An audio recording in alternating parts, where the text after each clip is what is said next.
Hello, and welcome to the Delusional Boyfriend Book Club. My name is Courtney, and I'll be your host. And today we're talking about November's BL manga of the month, The Dragon's Betrothed. And if loving a dragon is wrong, I don't want to be right.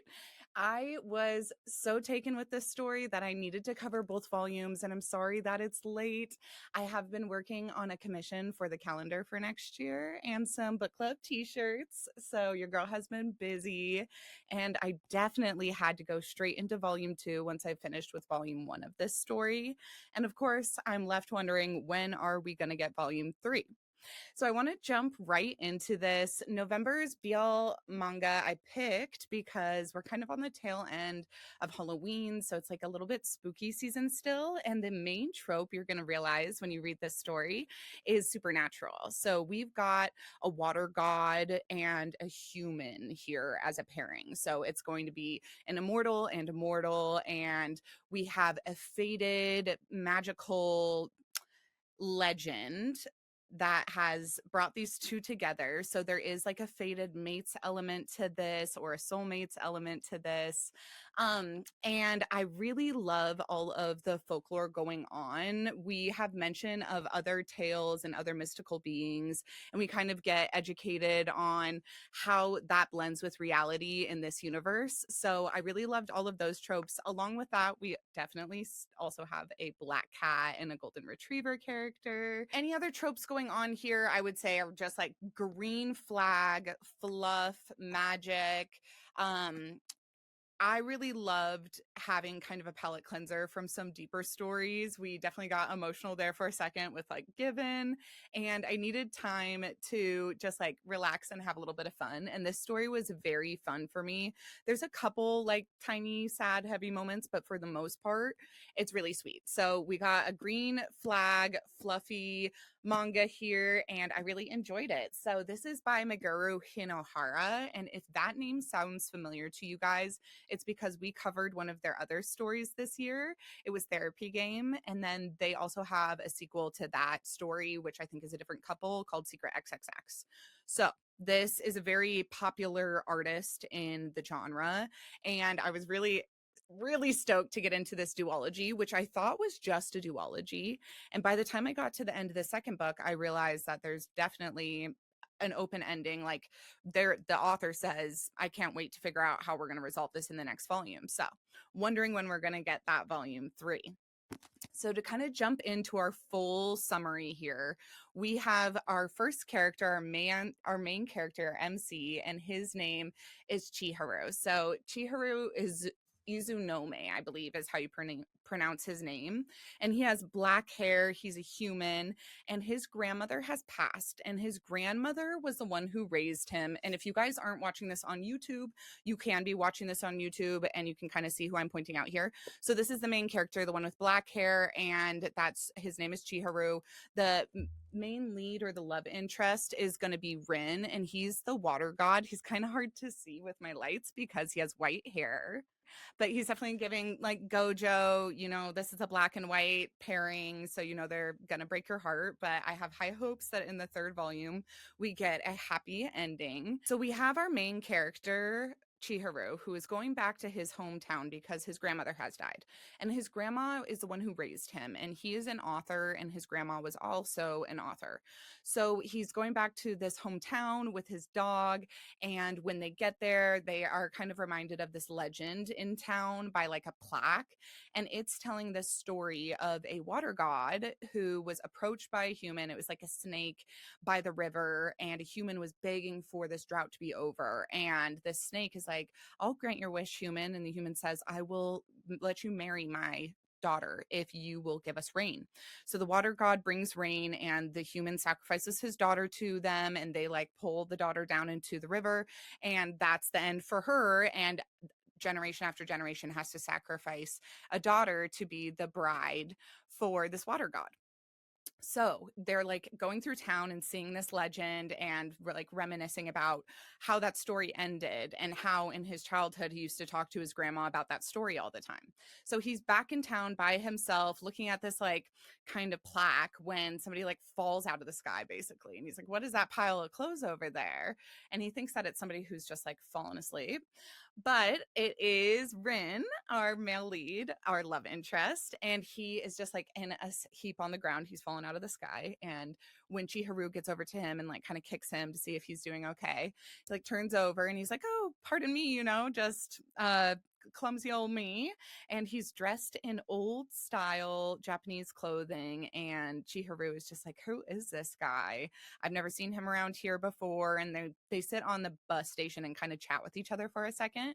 And he's like, "What are you doing here?" And Rin, who's dressed all proper, goes, "I'm here to meet my bride. I just know their name. I don't know their face, but I was promised to them a long time ago." And Chihiru's like, "Okay, cool. Well, good luck with that." And he gets picked up by an old friend of his, and they start driving away. And he's like, "What was your name, by the way?" And he's like, "My name is Chihiru Izunome." Sorry, I hope I pronounced that right. And he's like, wait. And they drive away. And that's when you realize that the bride that he's looking for is probably not a woman, but this person who he's just met at the bus stop who has gone away from him. So after they get where they're going, which is his old childhood home, his grandmother's home, she has passed away.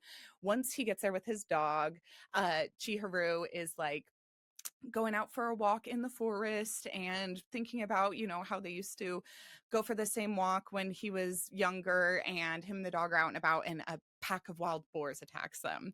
And he has no idea what to do. And right at that moment, who comes to protect him but this like crazy man who he met at the bus station. And he can tell he's not quite human because he like flies into the situation to save the day and scares these boars off. And he's like, "I'm here to save you, and you're going to like be my bride. I'm here to protect you." And Chihiro is like, "Oh my God, get away from me. I don't know who you are. You seem like mystical or magical, and I don't want to piss you off, but I'm definitely not your bride." And he like grabs his hand. He's like, "Well, you're a boy. Maybe I can convince you by showing you like some magic." So he turns his hand into a dragon's hand. And Chihiru freaks out. He's like, "Oh my God, turn my hand back. You're telling me if I don't want to be your bride, you're going to turn me into a monster." And he's like, "No, that's not what I meant." And he turns his hand back into a human hand. He's like, "I just thought you would think it was cool because you're a boy, and boys think dragons are cool, right?" And he's just like, "No, get the fuck away from me." So he gets back to town and he goes to stay with his friends, and his friends have like invited somebody over who is like brought some boar to eat, and it's this stranger, and he's like, "Oh my God, I cannot escape this guy." And Rin, this dragon god, is trying to be very polite and patient, and is trying to get Chihiru's attention without forcing him. And Chihiru just wants to throw him out of the house, like, "Get out of here." And so he leaves.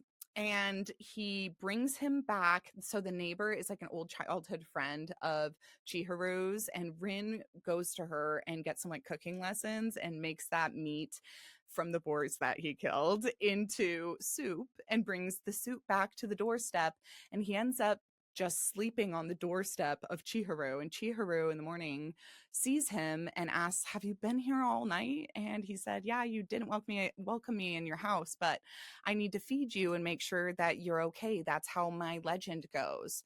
I need to make sure that my bride is satisfied. So I've brought you food, and I will like stay outside if that makes you satisfied. And if you'd like me to come in, I'll come in. But I just want you to know that I'm willing to do whatever it takes to make you happy and to make you fall in love with me."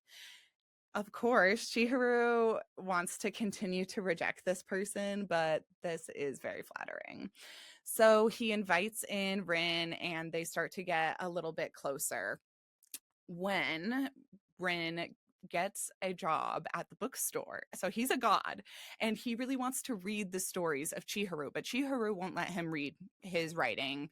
And he goes to this bookstore, and the bookstore has his book for sale there, but he doesn't have any human money. He can pay for the book that Chihiru has written because he loves stories so much, and he loves Chihiru so much as his betrothed. So he goes to work, and he is peddling books in order to buy one of his own when Chihiru is left at home. And Chihiru is attacked by the spirit, and it is like a fox spirit that is pretending to be this neighbor boy. And he invites him in and feeds him, and then he turns into this demon and attacks him. At that moment, Rin saves the day again, Saved by the Bell, and like races in, gets the fox monster away from Chihiro, but it has hurt Chihiro. And in the process, he has also kind of like grabbed Chihiro out of the way and bruised Chihiro himself with his dragon claw. So now he's like blind in one eye and bruised with the dragon claw. And this fox creature is being punished by Rin. So clearly, Rin is above the fox spirit as far as like the demon hierarchy goes, or the god hierarchy, or the deity hierarchy that they come from. And we also get introduced to this other character whose name is Lady Inari, who comes to take responsibility for the fox. So this Lady Inari is the higher up deity, and then these lower down foxes are her minions, basically. So this one who has attacked Chihiro was doing it to prove to Rin that nobody will ever love Rin, and he's wasting his time on this betrothed, on this like bride of his, when all he needs to do to fulfill his legend is sleep with the person and then drag them into the river and kill them. So he just needs to go quickly, not have so much sympathy, and just get this over with so that he can return to the supernatural realm and not deal with this human realm anymore of this bullshit. Chihiro hears from all this debacle that because of this legend, if certain things aren't fulfilled, then Rin is going to disappear. And at the same time, Rin does seem to be keeping some secrets. So Rin uses all of this magic to heal Chihiro's bruise and his cut on his eye. And then later, he's kind of pulling away from Chihiro in the following days. Chihiro doesn't get it. He's just like, "Oh, I thought we were actually kind of getting closer, and then that attack happened and he used his powers to heal me, and I'm totally fine, but all of a sudden he doesn't want to hang out with me anymore." And he confronts Lady Inari, this other deity, about it. And Lady Inari says, "It's because if he hurts you, then you won't agree to be with him as his bride. And if you don't agree to be with him as his bride, then he will disappear. He can't exist. Legends have to follow their exact properties or they will cease to exist. That's how mermaids exist. It's because they continue to fulfill the roles of their legends." So Chihiro is starting to understand that his willingness and his participation in this and his playing hard to get isn't just something that should be taken lightly. It's actually a responsibility and has a huge consequence to Rin. So if he cares about Rin at all, then he needs to make his decision intentionally. And he does understand that this also means like giving up his humanity. So Lady Inari tells him, if you take him to the fall festival, I'm sure he'll have fun. Us deities love the festivals. So Chihiro takes Rin to this festival, and Rin is so excited, and he starts to kind of let those walls come down again. He seems a little bit less afraid of hurting the main character, of hurting Chihiro, and they start to just have some genuine fun. And they play this game where you basically like pull a ball out of the water. And at first, Rin can't do it, and he's a water god, so he kind of wants to cheat, but then he does do it, and he pulls out two balls at the same time, and they're tied together like by the strings of fate. And so you see that the two people, even if they don't want to, Rin and Chihiro, even if they want to make it by their own choice or by their own volition, they also are tied by fate. And maybe there's less of their own choice in this than they think. And maybe they can just let destiny take over and be with each other. So this fall festival is full of romantic vibes, as they always are. I just absolutely love this part.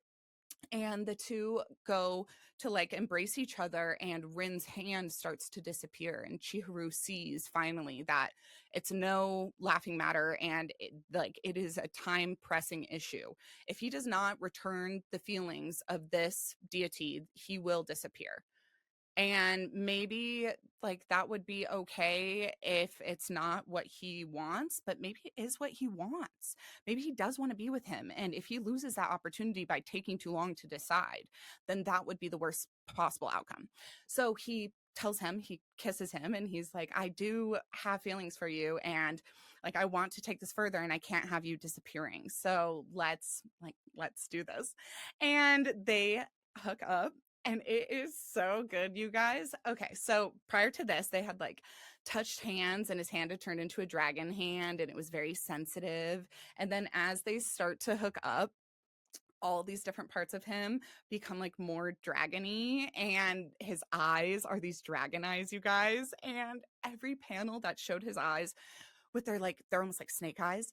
Oh my God, I just melted. But when they're hooking up, his eyes are like glowing. And at first, when they hook up, Rin is just going really fast. And he's like, this won't hurt. I will make this not hurt. Don't worry. Don't worry. And Chihiro is like, you can make this last. Like, we can enjoy this. We can savor this. Calm down. Like, I actually want to be here. And Rin kind of lets it slip that all of his brides before were so terrified of him that he didn't think anyone would want to be with him like that. So he was not expecting this to be a mutually enjoyable experience. He expected it to be awful, and he wanted to eliminate as much terror as he could by just like rushing through it. And Chihiro feels so bad. He's like, that you've never had true intimacy then, because you've always felt like you were forcing the other person due to this legend. And I truly choose you. I truly choose you.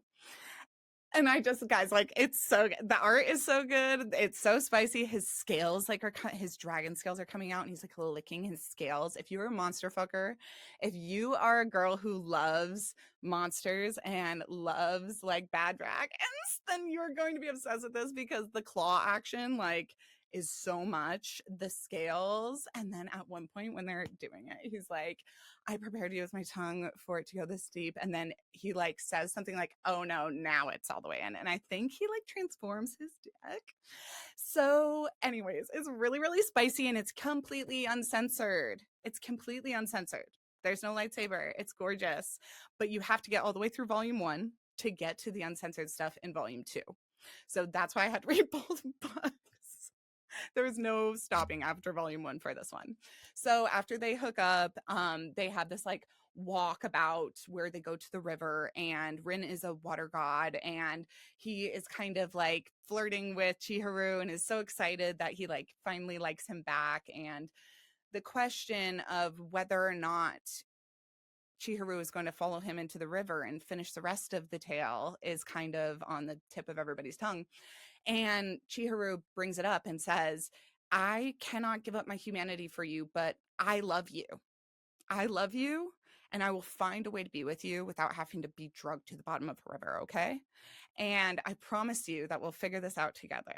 And we find out that his grandma had promised him to this water god because they were buddies. This little dragon was buddies with his grandma. And the dragon said, I'm ready to die. I don't want anyone to be promised to me as my next bride, because they hate me and I've never been loved and everyone's scared of me, and I just don't want to do this. And she said, I think someone will fall in love with you. I bet you. Let me make one bet with you that somebody will naturally fall in love with you. And it's her grandson, and he does. And he says, I love you. And as they're on this walkabout and he confesses, Rin makes all of the the river spew into fountains. And it's just the cutest thing in the world, you guys. I'm absolutely obsessed with it.